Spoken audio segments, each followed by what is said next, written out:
you're really taking a risk. You might not, get this opportunity again. And I said, yeah, it's a risk I'm willing to take.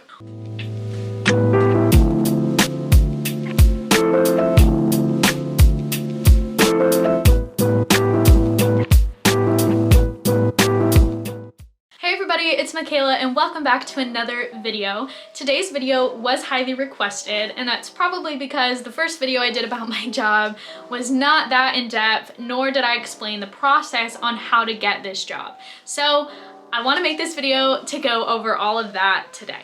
First thing I want to say is that our career field did undergo a huge merger. I said this in the other video. So broadcast journalists and photojournalists are now public affairs specialists. However, it is not reflected on the Air Force website. So if you go on the Air Force website, it still says broadcast and photojournalist. Now this is important because when you go to tech school, you will be learning broadcast and photo under the Mass Communication Foundations course. So if on your recruiter side, if the job is not updated and say you get photojournalist, but you really wanted to be a broadcast journalist, or you got broadcast and you really wanted to do photo, it does not matter, because when you go to tech school to learn the job, you're going to be learning both career fields because of the merger. It's just not reflected online right now, but hopefully on your recruiter side, it is reflected to be a public affairs specialist, because that is what we are referred as now. It's just not updated right now on the website. The minimum ASVAB score needed for this career field is a 72 on the general portion. I have 3 pieces of advice to up your chances of getting this job.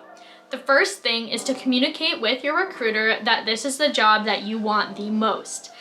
So by doing this, it allows them to look for availabilities within the career field and help you with the process of landing this job, because there are additional requirements.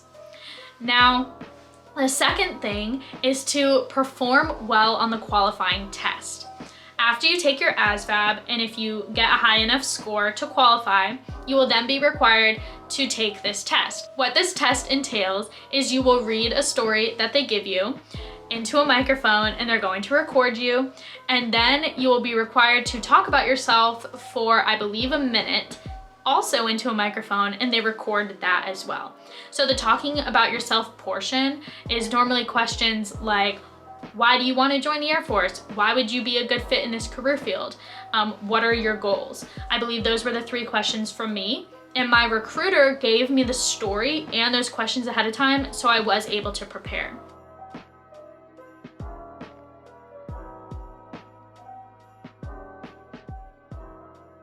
So you will do this test at your nearest Air Force base, and you will get to your nearest Air Force base by recruiter's assistants or your recruiter yourself. So recruiter's assistants are tech school graduates that volunteer their time with the recruiter in exchange for free leave.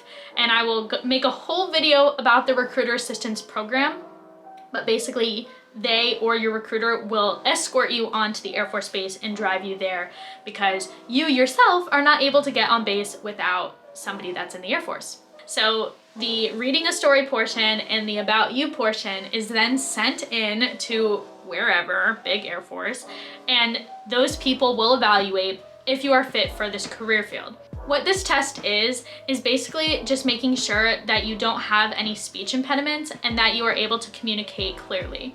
You are going to learn how to communicate a lot better in tech school, and they know this. They're not expecting you to be a professional, and if you make mistakes, that's not disqualifying. Really, the biggest thing is that you don't have a speech impediment or something that would prevent you from being able to communicate clearly. The third thing is coming in as a guaranteed contract. This is very important. You will select 8 jobs in the order of preference. If you want this job the most, you will obviously put this as your number 1 choice. You will then select your leave date. So I'm going to talk a little bit about the leave date and availability process, because it can get pretty confusing. Basically, your recruiter will receive a list of jobs and a list of leave dates every month. For every job, there will be a particular leave date.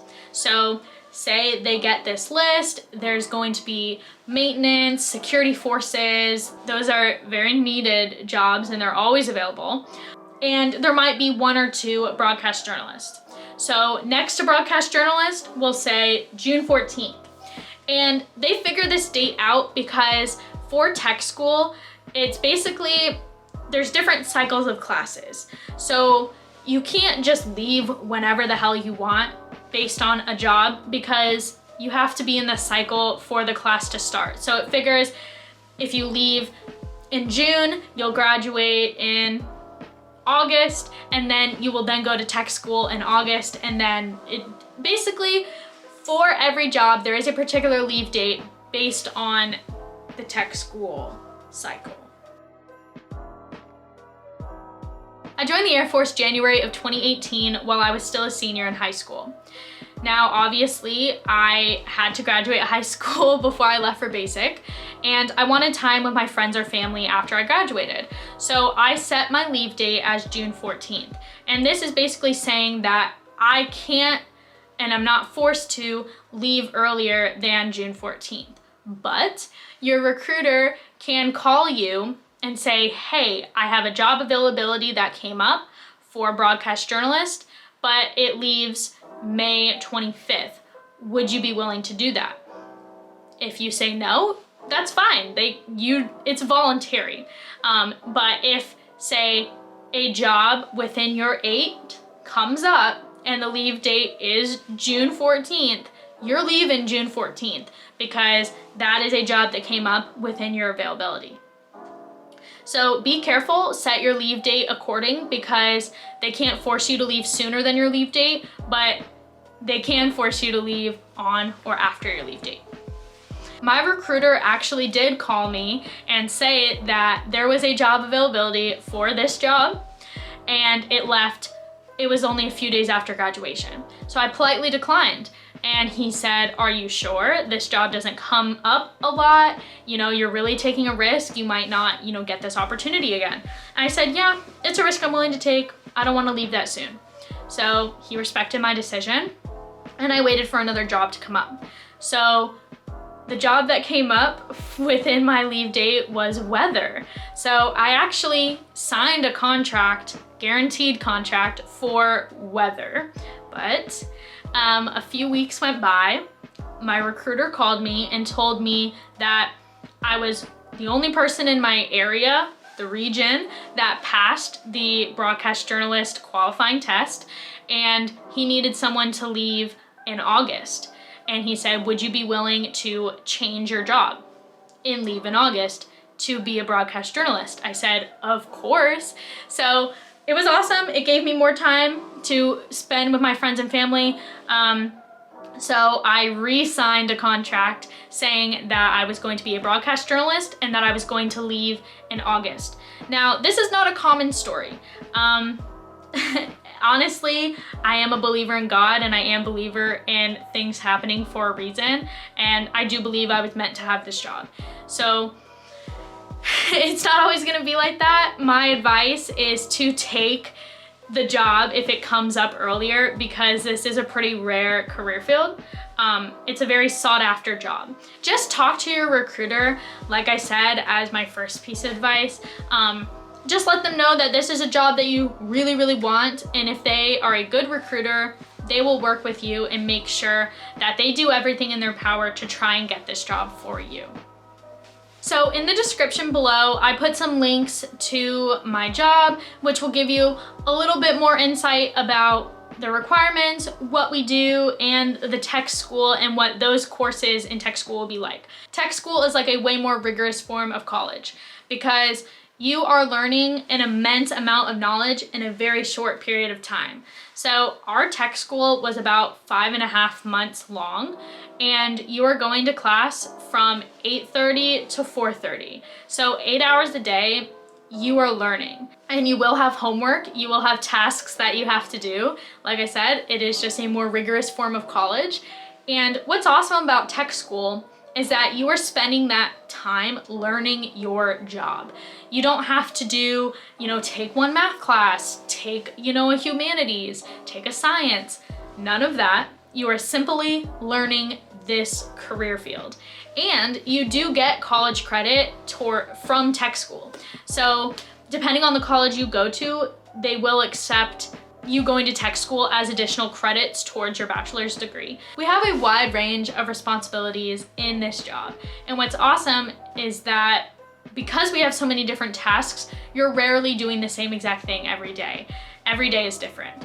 So you could be editing videos, taking videos, taking photos, editing the photos, you know, checking emails, sending emails, answering phones, interacting with people, being sent TDY, which is basically where you're sent to a location temporarily to perform your job.